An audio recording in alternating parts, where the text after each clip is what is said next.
उत्तराखंड के प्रसिद्ध हास्य कलाकार स्वर्गीय घनानंद घन्ना भाई की 73वीं जयंती के अवसर पर देहरादून स्थित संस्कृति विभाग प्रेक्षागृह में लोक हास्य दिवस कार्यक्रम आयोजित किया गया। उत्तराखंड के शिक्षा मंत्री डॉक्टर धन सिंह रावत ने राज्य के प्रसिद्ध हास्य कलाकार स्वर्गीय घनानंद घन्ना भाई के 73वीं जयंती स्मृति दिवस के अवसर पर आयोजित कार्यक्रम में शिरकत की और उन्हें श्रद्धांजलि दी। शिक्षा मंत्री डॉक्टर धन सिंह रावत ने कहा कि घना भाई उत्तराखंड की अमूल्य धरोहर थे। उन्होंने पौड़ी, गढ़वाल और पूरे उत्तराखंड की सांस्कृतिक पहचान को जन जन तक पहुंचाने का अद्भुत काम किया। उनके चुटकुलों और हास्य अभिनय को हर उम्र में लोग बेहद पसंद करते थे। देखिए, घना भाई हमारे उत्तराखंड की धरोहर रहे हैं और वो प्रसिद्ध हास्य कलाकार भी रहे हैं। उन्होंने उत्तराखंड उन पे बसता था और आपने देखा होगा कि बच्चे से लेके बूढ़े से लेके सारे लोग जब भी घना भाई को सुनने जाते थे तो एक टग होके उनको सुनते थे। और ये 73 उनका जो है इस समय हम लोग पर्व मना रहे हैं कि उनका जो उन्होंने जो काम किए हैं उत्तराखंड के लिए, जो उन्होंने जो है हमारे उत्तराखंड को जिया है, उसके लिए उनके जो फाउंडेशन है घना भाई का, और विशेषकर मैं उनके फाउंडेशन के जो उनके तीनों बेटे हैं उनको मैं अपनी ओर से शुभकामनाएं देना चाहता हूं कि वो बहुत अच्छा काम कर रहे हैं। और हमारा उनसे बहुत पुराना जो है नाता भी रहा है। मैं उनको बड़े भाई के नाते जो है उनको मानता था और उन्होंने पौड़ी नहीं बल्कि पूरे उत्तराखंड में जो हमारे पौड़ी की पहचान है, गढ़वाल की पहचान है, उत्तराखंड की पहचान है, जन जन तक ले जाने का बहुत बड़ा काम घना भाई की तरफ से हुआ है। और मैं अपनी ओर से, शिक्षा विभाग की ओर से, मुख्यमंत्री जी की ओर से, अपने प्रधानमंत्री जी की ओर से घना भाई फाउंडेशन को ढेर सारी शुभकामनाएं देना चाहता हूं कि वो हर साल जो है उनकी स्मृति दिवस के रूप में मनाने का काम करता है। पंचक समाप्त होते ही हरिद्वार से गंगा जल लेकर लौटने वाले शिव भक्तों की संख्या में भारी इजाफा हो गया है। रुड़की से लेकर नारसन बॉर्डर तक कांवड़ियों का लगातार तांता लगा हुआ है। बढ़ती भीड़ को देखते हुए पुलिस और प्रशासन ने सुरक्षा व्यवस्था और यातायात प्रबंधन को और सख्त कर दिया है। हरिद्वार से जल लेकर अपने अपने गंतव्य की ओर बढ़ रहे लाखों शिव भक्त अब रुड़की और नारसन मार्ग से गुजर रहे हैं। पूरे कांवड़ मार्ग पर हजारों हर हर महादेव और बोलबम के जयकारों से माहौल भक्तिमय बना है। वहीं पुलिस अधिकारी लगातार गश्त कर रहे हैं और संवेदनशील स्थानों पर अतिरिक्त पुलिस बल तैनात किया गया है। प्रशासन का कहना है कि श्रद्धालुओं की सुरक्षा और यात्रा को सुचारू बनाए रखने के लिए सभी आवश्यक इंतजाम किए गए हैं। नहर पुल पे जो मंगलोर नहर पुल है, आप देख रहे हो कि दोनों ही जो हाईवे पे भी और हमारी जो नहर पट्टी है वो पूरी भर के चल रही है। और अभी कावड़ का जो आज जैसे प्रथम सोमवार है सावन का, तो आज काफी भक्तों ने जो है वो कावड़ उठाई है। और मंगलोर पुलिस ने जैसे जो व्यवस्था की है प्रत्येक वर्षों की भांति पूरी जो चाक चौबंद व्यवस्था हमारी है, हमारी लगातार 24/7 जो हमारी ड्यूटियां यहाँ पर लगी हुई है। उत्तराखंड की बेटी उन्नति शर्मा ने स्कॉटलैंड के ग्लासगो में कॉमनवेल्थ गेम्स के दौरान 63 किलो भार वर्ग के जूडो प्रतियोगिता में कांस्य पदक हासिल कर न सिर्फ उत्तराखंड बल्कि पूरे देश का नाम रोशन किया। इसी को लेकर आज उन्नति शर्मा का डीएवी पब्लिक स्कूल में भव्य स्वागत किया गया। हालांकि उनकी बहन ने उन्नति के उत्तराखंड आगमन के दौरान खेल विभाग के किसी भी अधिकारी द्वारा उनका हौसला बढ़ाने को लेकर एयरपोर्ट न पहुंचने पर अफसोस भी जताया। जब मैंने भारत के लिए मेडल पहना तो मैं बहुत प्राउड फील कर रही थी अपने आप पे। और हर एक एथलीट का सपना होता है कि वो भारत का कॉमनवेल्थ, एशियन गेम्स, ओलंपिक्स में भारत का प्रतिनिधित्व करे।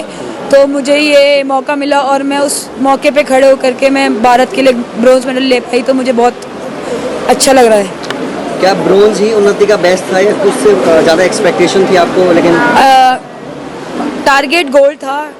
मैं सारी फाइटें जीत भी रही थी, बट सेमीफाइनल में भी मैं जीत ही रही थी। लेकिन मैंने छोटी एक गलती मेरे को भारी पड़ गई। लेकिन फिर मैंने जब सेमीफाइनल हारा तो लेकिन मैंने ये सोचा कि मेरे पास अभी ब्रोंज का चांस है और मैं वो चांस गंवाना नहीं चाहती थी। और मैंने अपना पूरा 100% दिया और भारत के लिए ब्रोंज मेडल जीता। सर फ़ोन तो नहीं आया है, ट्वीट और उन्होंने इंस्टाग्राम पर ज़रूर पोस्ट किया है सोशल मीडिया पे, बट अभी तक किसी का फ़ोन तो नहीं आया है। मैं बहुत अच्छा महसूस कर रही हूँ कि मेरी बहन ने कॉमनवेल्थ गेम्स 2026 ग्लासगो स्कॉटलैंड में एक ब्रॉन्ज पदक जीता है भारत के लिए और उसने पूरे उत्तराखंड का नाम रोशन किया है। तो मैं बहुत ही खुश हूँ, मेरे घर वाले बहुत खुश हैं, इनफैक्ट जो जीत के आई है वो भी बहुत ज़्यादा खुश है। ये इतना बड़ा मेडल लेके आई है और अपना देश का और अपने उत्तराखंड का नाम रोशन किया है इसने, अपने स्कूल का, अपने सब गुरुओं का, जो भी इसके टीचर्स रहे हैं, स्पोर्ट्स वाले हो या स्कूल टीचर्स हो, सब ने इसका बहुत सम्मान किया, बहुत इसे सपोर्ट किया है। आज उसी की ये इस मुकाम पे बेटी पहुंची। का भी इतने अंतर्राष्ट्रीय बहुत हमें थी उसकी मेहनत देख के लगता था कि हाँ ये कुछ करेगी और अब भी है कि करेगी, बहुत ऊपर जाएगी। उत्तराखंड की राजधानी देहरादून और पर्यटक नगरी मसूरी में रेंटल बाइक और स्कूटर संचालकों द्वारा नियमों की लगातार हो रही अनदेखी पर परिवहन विभाग ने कड़ी कार्रवाई शुरू कर दी है। आरटीओ प्रवर्तन डॉक्टर अनीता चमोला ने स्पष्ट किया है कि व्यावसायिक वाहनों के संचालन में मनमानी किसी भी सूरत में बर्दाश्त नहीं की जाएगी। डॉक्टर अनीता चमोला ने बताया कि चेकिंग अभियान के दौरान ये शिकायतें मिल रही थी। रेंटल बाइक और स्कूटर के लाइसेंस धारक नियमों का उल्लंघन कर रहे हैं। उन्हें गाड़ियों को केवल अधिकृत पार्किंग स्थलों पर खड़ा करना चाहिए, लेकिन वे सड़कों के किनारे या नो पार्किंग जोन में वाहन खड़े कर रहे हैं, जिससे यातायात व्यवस्था बुरी तरह बाधित हो रही है। मसूरी में पर्यटक सीजन के दौरान पार्किंग की पहले से ही किल्लत है और 4 पहिया वाहनों की एंट्री बंद होने पर पर्यटक 2 व्हीलर का अधिक रुख कर रहे हैं, जिससे वहां समस्या और गंभीर हो गई है।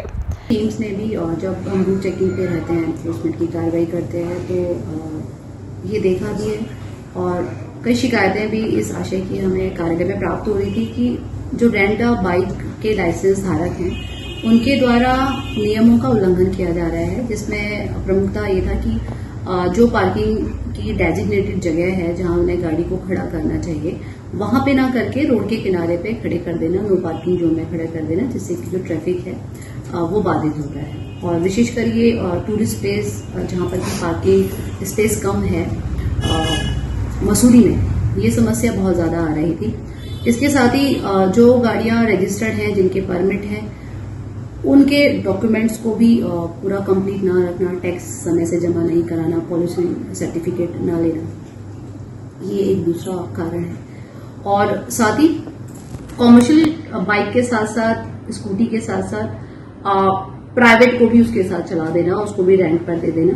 तो इन 3 बिंदुओं को लेकर हमारी टीम कार्रवाई कर रही थी और पहले कुछ जगहों पर ये अभियान जो है वो देहरादून में चलाया गया था। वर्तमान में हमारा फोकस मसूरी में है, क्योंकि मसूरी में जब ट्रैफिक बढ़ता है तो उस समय पर 4 व्हीलर की एंट्री बंद हो जाती है। तो अब लोग प्रेफर करने लगे हैं कि वो 2 व्हीलर से चले जाएं, जितने भी टूरिस्ट आते हैं या जो भी मसूरी घूमना चाहते हैं। तो इस स्थिति में वहां पर ये समस्या बहुत ज्यादा हो रही है।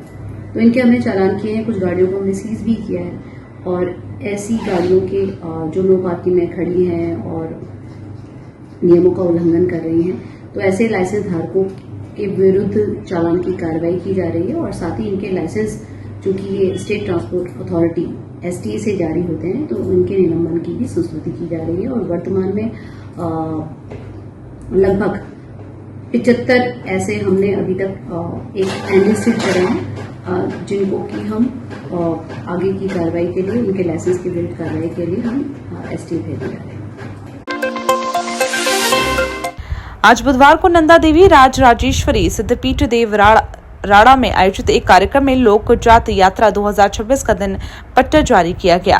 नंदा देवी राज राजेश्वरी समिति के केंद्रीय अध्यक्ष सुशील रावत, सचिव पृथ्वी सिंह रावत, 14 सयानों और नंदा देवी सिद्धपीठ देवराड़ा के अध्यक्ष भुवन चंद्र हटवाल, मंदिर पुजारी और स्थानीय लोगों ने लोक जात यात्रा का दिन पट्टा जारी किया। नंदा देवी राज राजेश्वरी सिद्धपीठ देवराड़ा में पूजन अर्चन के बाद मंदिर प्रांगण देवराड़ा में एक आवश्यक बैठक का आयोजन किया गया, जिसमें लोक जात और आगामी वर्ष में राज जात यात्रा के आयोजन में पड़ावों की समस्या पर विचार विमर्श किया गया और यह तय किया गया कि आगामी 5 सितंबर से 25 सितंबर तक नंदा देवी लोक जात यात्रा का आयोजन किया जाएगा और अनंत चतुर्दशी के दिन मां नंदा राज राजेश्वरी की डोली सिद्धपीठ देवराड़ा में अपने गर्भगृह में विराजमान होगी। अब तो संशय का कोई सवाल ही पैदा नहीं होता, क्योंकि देखो ये बदान की नंदा देवी है और बदान की जो नंदा देवी है, तो इसका जो पुजारियों ने जो पट्टा संशोधित किया है, तो संशोधित पट्टा आज जारी हो गया है और इस समय लोक जात होगी और नंदा सप्तमी की जात बैदनी में संपन्न होगी। अब देखिए, पहली बात तो है कि जो लोगों में जो भ्रम पैदा है कि बड़ी जात अराज जात, तो हमारा यह है कि अभी जो हमारे 14 सियाने लोग हैं, जो बधान के लोग आए हैं, गणमान्य लोग हैं, तो उनके द्वारा जो आज जो दिनपटा जारी किया गया है, तो उसमें सभी के द्वारा जो पहले से ही हमारा जो कार्यक्रम था कि वही छोटी जात पे अभी फोकस था, तो वो छोटी जात का कार्यक्रम हमने यहाँ पे निकाल दिया है और ये छोटी जात लोक जात का कार्यक्रम हम लोगों ने निकाल दिया है। तो अभी हम इसको भव्य रूप, छोटी जात का जो कार्यक्रम होगा भव्य रूप से इसका कार्यक्रम करते हैं और नंदा देवी जो राज जात है उसका कार्यक्रम 2027 में ही होगा। बड़ी जात इस बार नहीं हो पाएगी क्योंकि रास्ते नहीं है, निर्जन पड़ावों पे बहुत वो है और रूपकुंड से आगे थाला उड़ारी वहाँ रास्ता नहीं है, सीधा समुद्र में टूट गए। जो कि इतनी बड़ी भव्य यात्रा होनी थी, उसको किसी के उसको जान जोखिम में डालने का हमारा समिति का काम नहीं है। परगना बधान की जनता से समस्त हमारा निवेदन है, इस बार जो हमारी जो यात्रा होगी वो लोक जात यात्रा होगी। नंदा सप्तमी को बैदनी कुंड में उसके समापन होगी। उसके बाद देवी अपने गंतव्य स्थान रात्रि पड़ाव के लिए बांग आएगी।